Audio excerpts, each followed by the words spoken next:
Di video kali ini, kita kembali belajar pada tema 7, subtema 1, muatan pelajaran PPKN. Berikutnya, mengidentifikasi faktor yang mempengaruhi keragaman di Indonesia.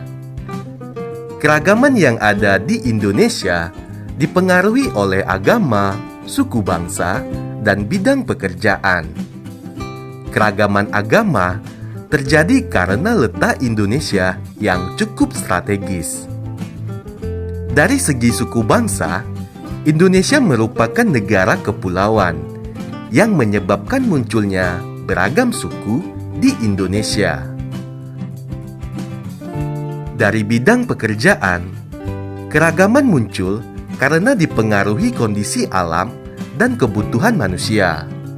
Sebagai contoh, masyarakat yang tinggal di dataran tinggi tentu memiliki aktivitas dan kebutuhan yang sedikit berbeda dengan masyarakat yang tinggal di pantai.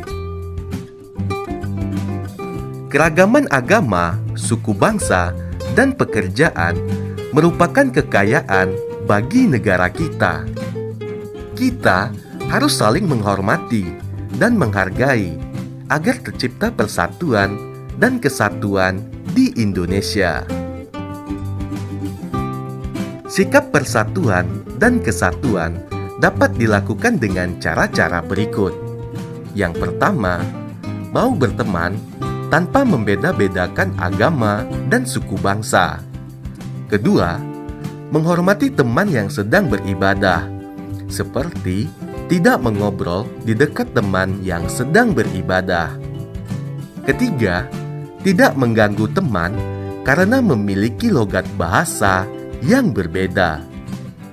Dan yang keempat, menghormati setiap pekerjaan yang kita temui, seperti menghormati petugas kebersihan di sekolah.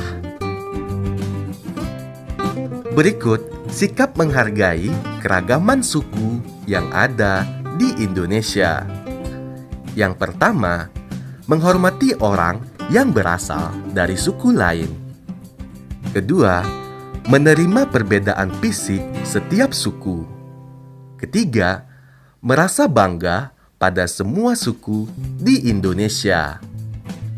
Keempat, berteman tanpa membedakan asal suku bangsa. Dan yang kelima, mendukung kegiatan masyarakat meskipun berbeda suku. Menjelaskan cara melestarikan bahasa daerah. Manusia merupakan makhluk sosial yang membutuhkan orang lain. Saat berinteraksi dengan orang lain, dibutuhkan bahasa untuk berkomunikasi. Walaupun memiliki bahasa pemersatu, yaitu bahasa Indonesia, Indonesia juga memiliki beragam bahasa daerah. Keragaman bahasa daerah merupakan kekayaan bangsa Indonesia yang harus kita banggakan dan lestarikan. Berikut sikap yang dapat kamu lakukan sebagai siswa untuk melestarikan bahasa daerah. Yang pertama, bangga saat menggunakan bahasa daerah. Kedua, menghargai teman yang sedang menggunakan bahasa daerahnya. Ketiga, mau mempelajari bahasa daerah lain. Keempat, tidak menghina bahasa daerah lain. Keragaman agama dan kebebasan beragama. Kita sudah tahu agama yang diakui secara resmi di Indonesia. 6 agama tersebut yaitu Islam, Katolik, Kristen, Hindu, Buddha, dan Konghucu. Pemeluk agama memiliki hak untuk memeluk agamanya masing-masing. Setiap agama memiliki cara beribadah, kitab suci, dan tempat ibadah yang berbeda. Sekarang, ayo kita mengenal keragaman agama yang ada di Indonesia. Yang pertama, agama Islam. Kitab suci agama Islam yaitu Al-Quran.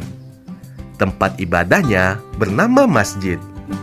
Hari besar agama Islam seperti Hari Raya Idul Fitri, Hari Raya Idul Adha, Tahun Baru Hijriah, Maulid Nabi, dan Isra Mi'raj. Agama Katolik. Kitab suci agama Katolik yaitu Alkitab.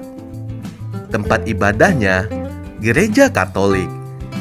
Hari besar agama Katolik seperti Hari Paskah atau wafat Isa Al-Masih, kenaikan Isa Al-Masih, dan Hari Raya Natal.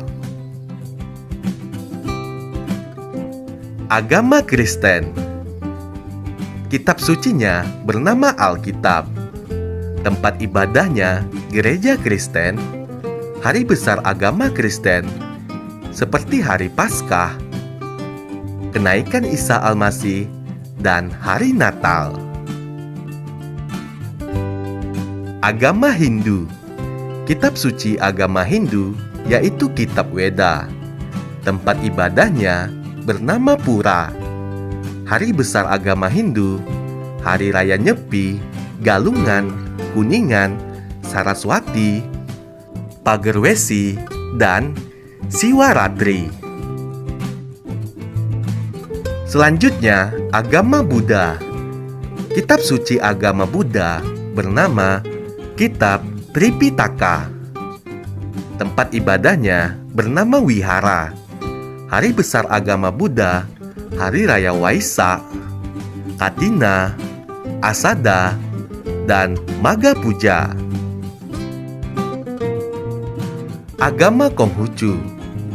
Kitab suci agama Konghucu yaitu Kitab Ujing, Kitab Sishu, dan Kitab Qiaojing. Tempat ibadah agama Konghucu adalah kelenteng. Hari besarnya Tahun Baru Imlek, Keng Tikong, Cap Gomeh, dan wafat Nabi Konghucu. Sikap baik terhadap pemeluk agama lain. Sikap-sikap baik terhadap pemeluk yang berbeda agama bisa kita terapkan seperti contoh berikut. Yang pertama, mengingatkan orang lain untuk beribadah. Contohnya, mempersilahkan teman yang beragama Islam untuk melaksanakan sholat Jumat. Yang kedua, menjaga ketenangan saat orang lain beribadah. Contohnya, tidak bermain di sekitar rumah ibadah ketika sedang ada ibadah. Ketiga, menghormati pilihan agama lain. Contohnya, tidak memaksa teman beragama lain untuk mengikuti ajaran agama kita. Sikap baik yang berikutnya, menghormati tempat ibadah agama lain. Contohnya, tidak mencoret-coret dinding tempat ibadah. Kemudian, menghormati upacara keagamaan yang dilakukan agama lain. Contohnya, tidak mengambil makanan persembahan atau memadamkan dupa.